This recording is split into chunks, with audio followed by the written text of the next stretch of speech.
जय सिया राम, जय श्री कृष्णा, राधे राधे सभी भक्तों को। तो आइए आज सुनते हैं श्रीमद् भागवत गीता के 14वें अध्याय का सुनने व पढ़ने का महात्म्य।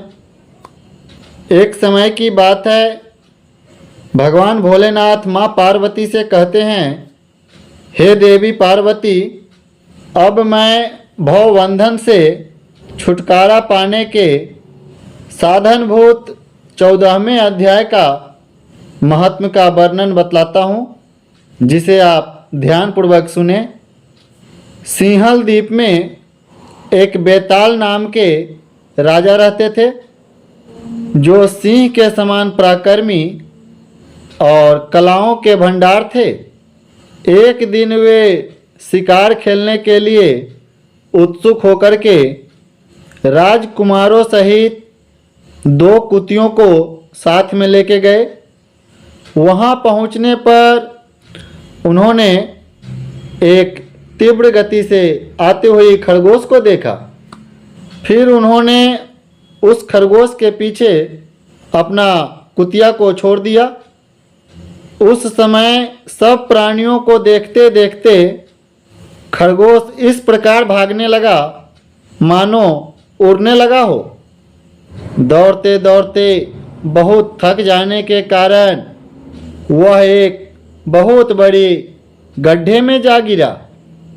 गिरने के बाद भी वह कुतियों के हाथ नहीं आया और उस स्थान पे जा पहुंचा जहां का वातावरण बहुत ही शांत था।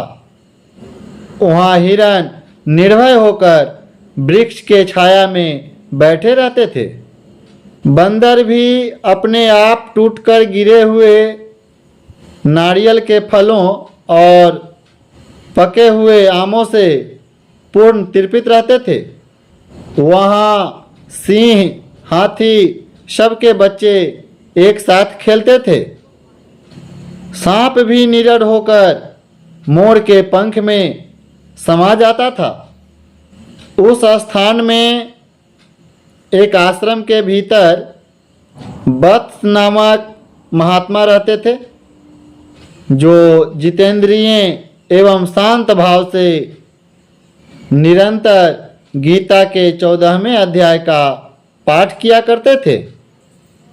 आश्रम के पास में ही वत्स मुनि के किसी शिष्य ने अपना पैर धोया था और ये भी 14वें अध्याय के पाठ करने वाले थे।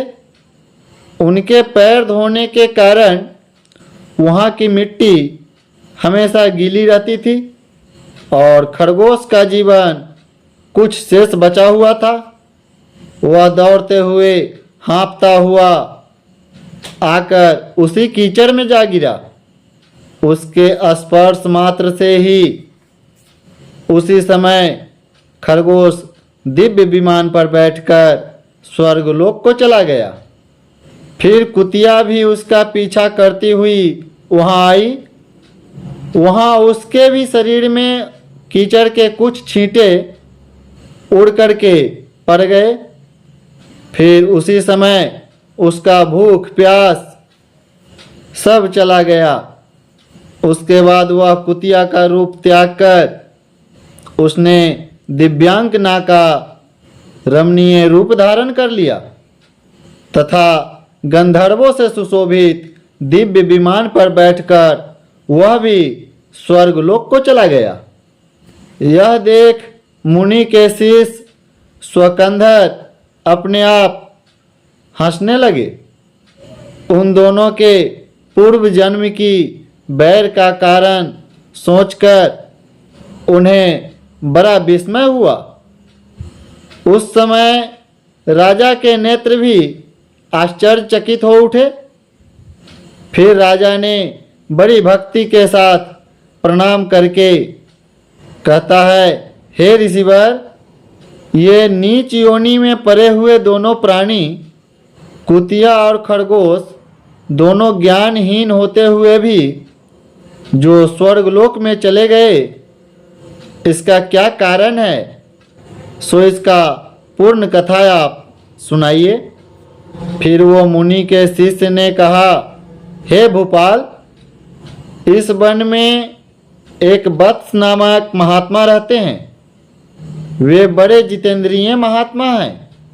वह गीता के 14वें अध्याय का सदा जप किया करते हैं। मैं उन्हीं का शिष्य हूँ और मैंने भी ब्रह्म विद्या में विशेषज्ञता प्राप्त की है।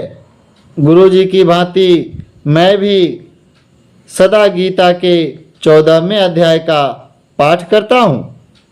मेरे पैर धोने के जल में लौटने के कारण यह खरगोश और कुतिया दोनों को एक साथ स्वर्गलोक की प्राप्ति हुई है।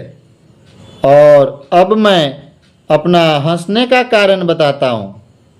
महाराष्ट्र में प्रत्युदक नामक एक महान नगर है। वहाँ केशव नामक एक ब्राह्मण रहता था, जो कपटी मनुष्यों में अग्रगण्य था। उसी की स्त्री का नाम विलोभना थी।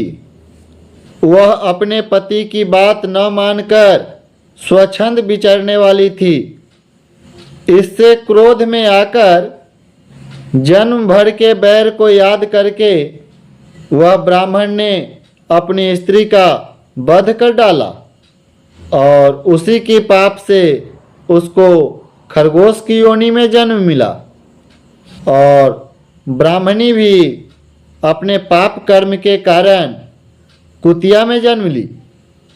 फिर भगवान भोलेनाथ कहते हैं, यह सारी कथा सुनकर श्रद्धालु राजा ने गीता के 14वें अध्याय का पाठ करना शुरू कर दिया। इससे उन्हें भी परम गति की प्राप्ति हुई। तो हे देवी, यही थी 14वें अध्याय की कहानी का वर्णन। तो चलिए मिलते हैं अगली वीडियो में। जय सिया राम, जय श्री कृष्णा, राधे राधे। एक बार प्रेम से बोलिए वृंदावन बिहारी लाल की जय।